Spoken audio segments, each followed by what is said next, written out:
Assalamualaikum warahmatullahi wabarakatuh.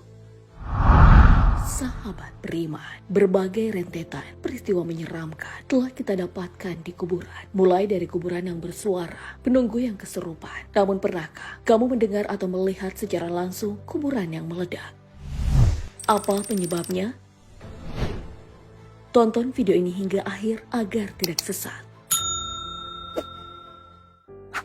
Dusun Bogosari, Desa Pringsari, Kabupaten Semarang, baru-baru saja gempar. 14 September lalu, kejadian super mistis terjadi di lokasi tersebut dan terekam dalam sebuah video yang dilakukan oleh supir truk. Awalnya, supir tersebut ingin mengangkut batu dan pasir, namun ia malah tersesat di makam desa setempat. Kejadian ini menimbulkan banyak desas-desus karena terjadi pada dini hari saat semua orang sudah terlelap dalam tidurnya. Dalam video yang beredar, diceritakan jika salah seorang supir truk yang bernama Edi Subroto bertemu dengan dua perempuan, seperti yang sering kita saksikan di film dan sinetron. Kedua perempuan ini ingin nebeng alias ingin menumpang di truk tersebut hingga terminal Bawen. Tanpa pikir panjang dan karena merasa kasihan, Pak Edi pun mengiyakan dan mengantar mereka hingga sampai di terminal Bawen. Kedua wanita itu pun meminta untuk berhenti dan turun di daerah tersebut. Saat turun, mereka ingin memberikan uang Rp15.000, namun ditolak oleh Edi. Dan tak lama kemudian, Edi tersadar jika ia berada di lokasi pemakaman. Edi terperanjat. Ia kaget bukan kepalang karena saat kedua perempuan tersebut turun, tiba-tiba saja wujudnya menghilang. Ia pun keluar dari truk dan segera berteriak meminta pertolongan.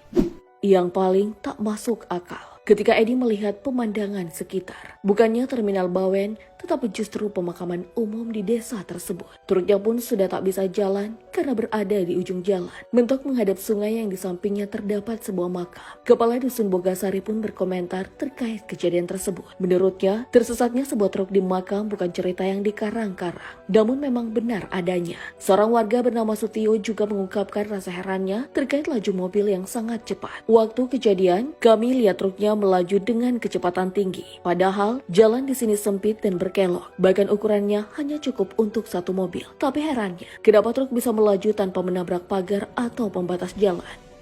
Kejadian serupa dulunya pernah terjadi, namun bukan truk yang melintas, namun hanya pengendara motor alias tukang ojek. Sering sekali tukang ojek online melintas di jalan tersebut yang menuju ke area makam. Mereka juga biasanya seperti sedang kebingungan, entah mendapatkan orderan makanan atau minuman, namun saat diantar, alamatnya sudah tak sesuai. Alhasil, wargalah yang menegur mereka jika sudah mulai kelimpungan. Tapi kejadian-kejadian mistis ini memang sudah dianggap biasa oleh penduduk sekitar. Terkadang ada perempuan dengan random berjalan, namun warga menganggapnya sebagai penunggu dan tak mengusik mereka. Kejadian aneh di kuburan memang sudah sering terjadi. Tapi pernahkah kamu mendengar kisah kuburan yang meledak? Peristiwa yang terjadi di Kabupaten Tulungagung, makam Mbah Rosia, seorang dukun kondang di daerah tersebut tiba-tiba saja meledak. Setelah ditelusuri, warga belum tahu penyebab meledaknya makam Mbah Rosia yang dikebumikan pada 1 Juni 2009 lalu. Namun, meledak setahun setelahnya. Berdasarkan penuturan salah seorang warga, sebelum makam Mbah Rosia meledak, ternyata sudah nampak kepulan asap putih di tengah makam. Aroma khas kayu cendana pun tercium dari makam tersebut. Awalnya, warga yang melihatnya hanya mengira itu adalah embun biasa. Alhasil warga pun terus melanjutkan aktivitas mereka seperti biasanya di sekitar kuburan. Dan keesokan harinya, terdengarlah ledakan menggelegar seperti suara bom yang datang dari kuburan tersebut. Kuburannya berantakan, tanah-tanah terhambur, dan hanya berselang beberapa menit, kuburan itu mulai ramai didatangi warga setempat. Penasaran dengan peristiwa aneh ini, di masa hidupnya, Mbah Rosia memang bukan orang biasa. Ia dikenal sakti dan bisa menyembuhkan orang-orang sakit. Kadang-kadang, warga datang bukan karena sakit, namun hanya ingin meminta restu kepada Mbah Rosia. Sepeninggal Mbah Rosia pun, warga masih berdatangan di makam tersebut. Jadi ketika kabar meledaknya makam tersebut mencuat, warga tak henti mendatanginya.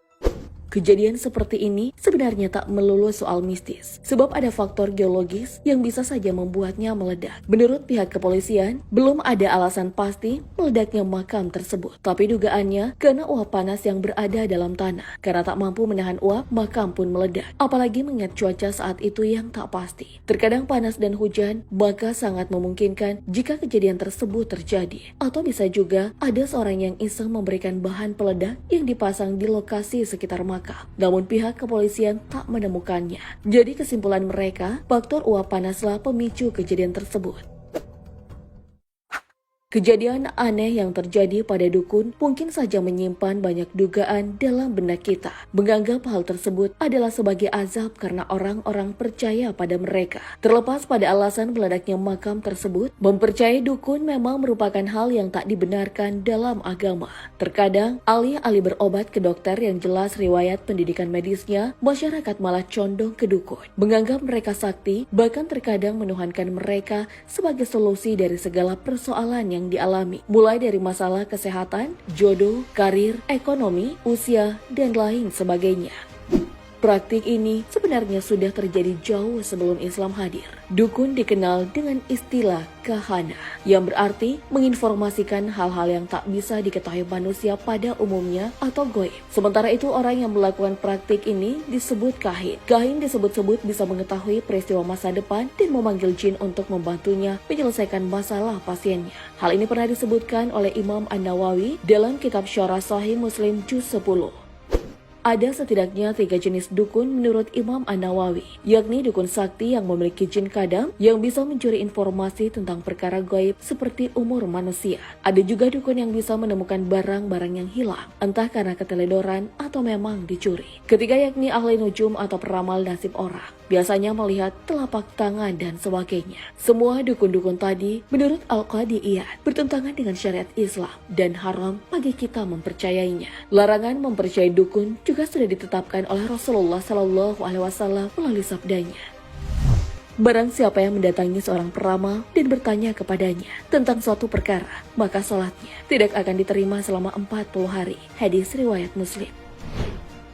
Imam An-Nawawi menjelaskan, jika status sholat orang tersebut memang tetap sah, mereka juga tak ada kewajiban untuk mengqada atau menggantinya, tetapi pahalanya sudah hilang, hangus bersama kepercayaan mereka pada ramalan dukun-dukun tersebut. Yang lebih parah karena Rasul juga telah menyamaratakan pengguna jasa dukun dengan seorang kafir, sebagaimana sabda beliau, barang siapa yang mendatangi dukun atau tukang ramal dan dia membenarkan ucapannya, maka dia berarti telah kufur pada Al-Quran yang telah diturunkan pada Muhammad. Hadis riwayat Ahmad. Bagi yang telah melakukan praktik dukun atau bahkan mempercayai metode mereka, semoga video ini bisa menjadi bahan refleksi sehingga kita semua bisa terhindar dari kepercayaan pada hal gaib selain dari Allah Subhanahu wa Ta'ala, sebab Allah yang paling mengetahui segala hal tak kasat mata di dunia ini. Sebagaimana yang tercantum dalam surah Jin ayat 26 hingga 27. Dia adalah Tuhan yang mengetahui yang gaib, maka dia tidak memperlihatkan kepada seorang pun tentang yang gaib itu, kecuali kepada Rasul yang diridhoinya. Maka sesungguhnya dia mengadakan penjaga-penjaga di muka dan di belakangnya. Sahabat beriman, pernahkah kamu memakai jasa dukun untuk memperlancar urusan? Allahu a'lam bishawab. Assalamualaikum warahmatullahi wabarakatuh.